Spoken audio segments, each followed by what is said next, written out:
Mi nombre es José Luis Galván Delgado, estudio en la Universidad de Pamplona. Estoy en la carrera de licenciatura en Educación Física, Recreación y Deportes, tercer semestre. En este video te voy a hablar sobre el metabolismo y sus rutas metabólicas.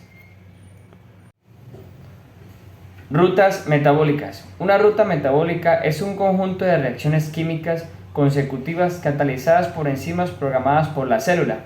Normalmente se distinguen tres tipos de rutas metabólicas de acuerdo a un criterio bioenergético. Rutas catabólicas.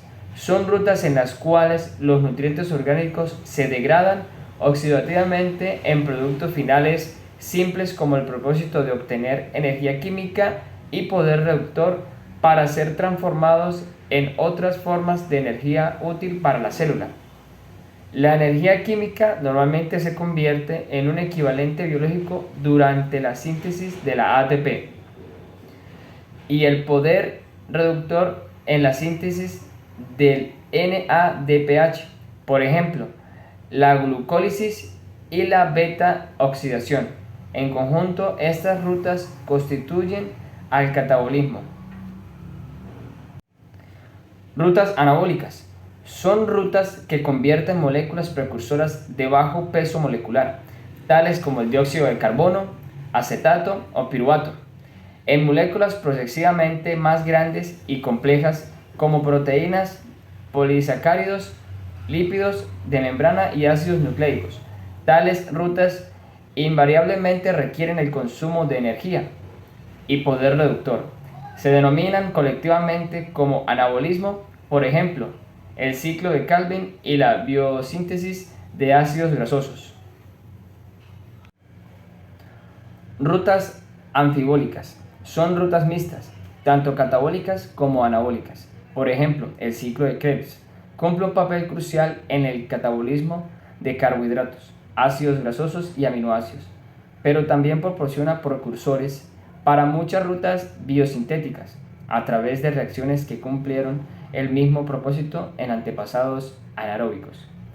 10 de los 20 aminoácidos proteínicos provienen del segundo oxaglutarato y el oxoacetato. A partir del asparato y el glutamato se forman otros aminoácidos proteínicos, así como los nucleótidos de pirimidina, diversos alcaloides y los tetrapirroles que constituyen las clorofilas. Santiago, a mí me tocó hablar sobre el metabolismo de los lípidos. Los lípidos se dividen en simples o complejos. Son insolubles en agua, pero solubles en solventes orgánicos. Una molécula lipídica es cualquier molécula que es insoluble en agua. Se considera molécula lipídica todo lo que es insoluble en agua. Se le considera que es una molécula lipídica o molécula. Los lípidos son parte importante de todos los tejidos animales y vegetales. Su función principal es formar membranas celulares y reservas de energía. Hacen parte de los lípidos las grasas, los aceites, las ceras, los fosfolípidos, los glucolípidos y los esteroides. Metabolismo de los lípidos. Este se da a nivel intestinal. Las sales biliares emulsifican las grasas y facilitan la acción de las lipasas. Los lípidos son moléculas hidrófobas, o sea que no se mezclan con el agua. Para que se puedan pasar a la sangre deben unirse a proteínas transportadoras que producen en el hígado e intestino.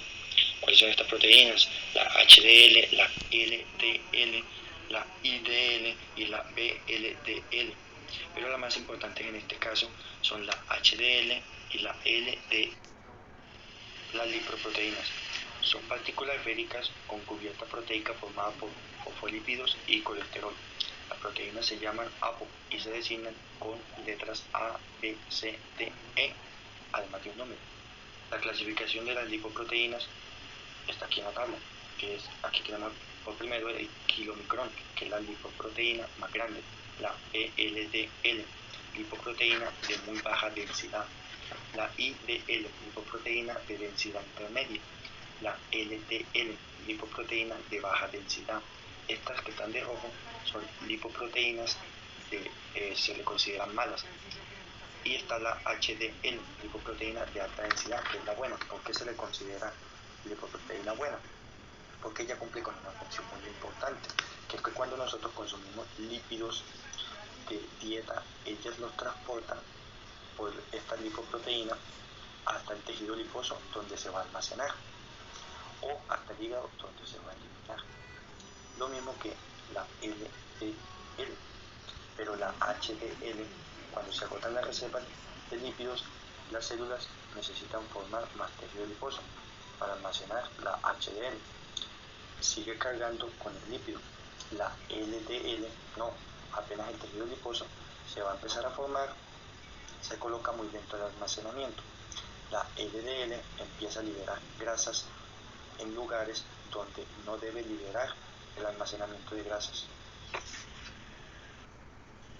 Kilomicrones. Estos se forman en la mucosa de las células epiteliales del intestino. Transportan lípidos de la dieta al tejido adiposo para su almacenamiento. Bueno, tenemos la VLDL, lipoproteína de muy baja densidad. Se forma en los hepatocitos. Está formado por lípidos endógenos. Su proteína es la ApoC2. Transporta lípidos desde el hígado hasta el tejido adiposo. LDL, lipoproteína de baja densidad. Transporta el 75% del colesterol sanguíneo, lo transfiere a las células para la reparación de las membranas, síntesis de hormonas, esteroides y sales biliares. Tiene solo una proteína, la ApoB100. HDL, lipoproteína de baja densidad. Cuando la HDL se encuentra en grandes cantidades, también se deposita colesterol dentro y alrededor de las células musculares lisas de las arterias, formando placas lipídicas, aumentando el riesgo de enfermedad coronaria. ¿Qué es lo que pasa? Aquí tenemos el LDL y el HDL. El HDL está recogiendo todo el desastre que dejó el LDL, el colesterol malo y el colesterol bueno. El HDL está recogiendo todas esas grasas de esos lugares donde no deberían estar. Bueno, ¿y cómo podemos nosotros aumentar nuestro HDL?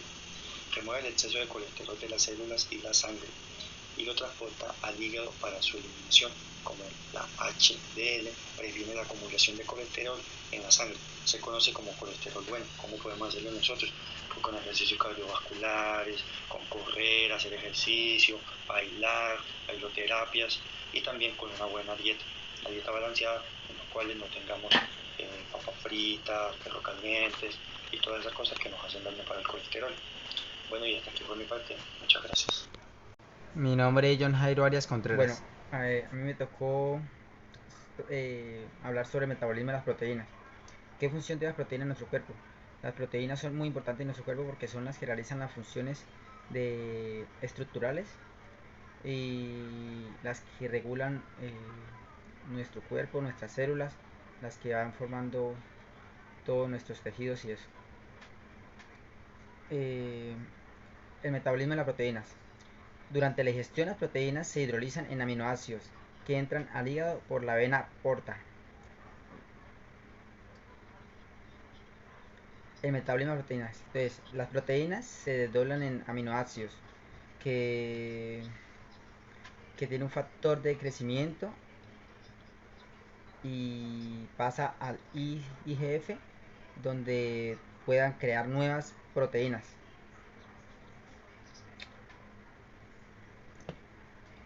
El metabolismo de las proteínas. Luego de lo que los aminoácidos entran a la célula y forman proteínas, todo esto sucede en los ribosomas. Se pueden almacenar como grasa o glucógeno para producir energía.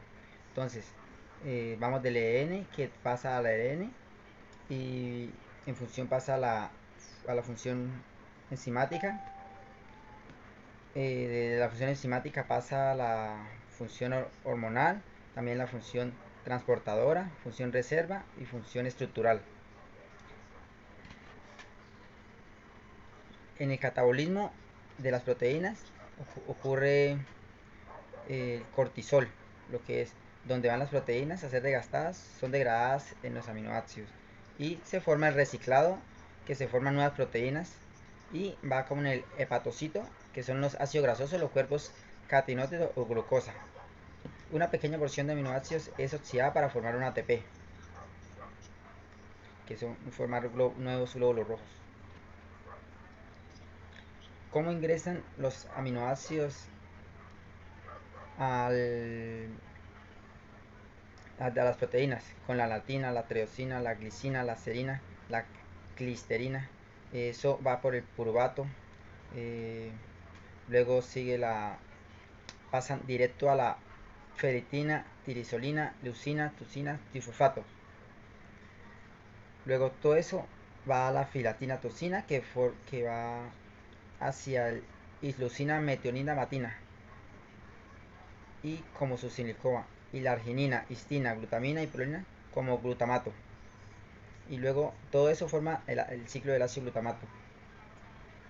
El catabolismo de las proteínas.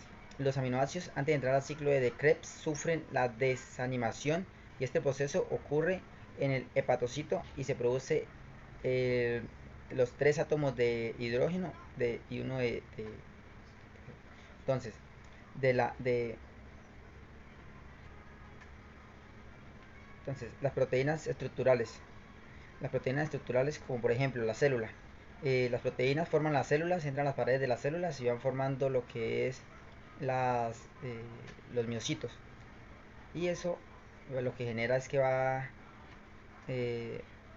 dándole una estructura a la célula y a los tejidos.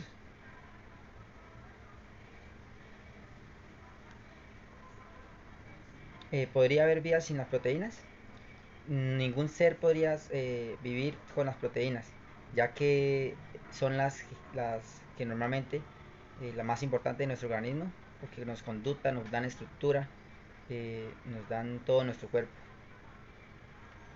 Las proteínas en la dieta. Muchas veces hablamos de las proteínas, decimos que vamos a comer las proteínas y tenemos proteínas estructurales, las que trabajan para darle una estructura como las células y los órganos, y las proteínas de actividad biológica como las enzimas y los anticuerpos. Que las enzimas son que hacen que las enzimas hacen nuestro metabolismo, son las que nos van conllevan las proteínas por todo nuestro cuerpo y va generando como que la masificación de nuestro cuerpo y vamos a tener actividad biológica y reacciones químicas. ¿De qué están hechas las proteínas? Las proteínas están hechas de muchos aminoácidos. Hay muchísimos aminoácidos que crean las proteínas, van creando proteínas y hay proteínas para muchas actividades. También los aminoácidos trabajan con los sentidos contractuales que trabajan las acciones del músculo, ya sea en contracciones y, y también crean anticuerpos que son los que nos protegen de cualquier antígeno. Muchas gracias.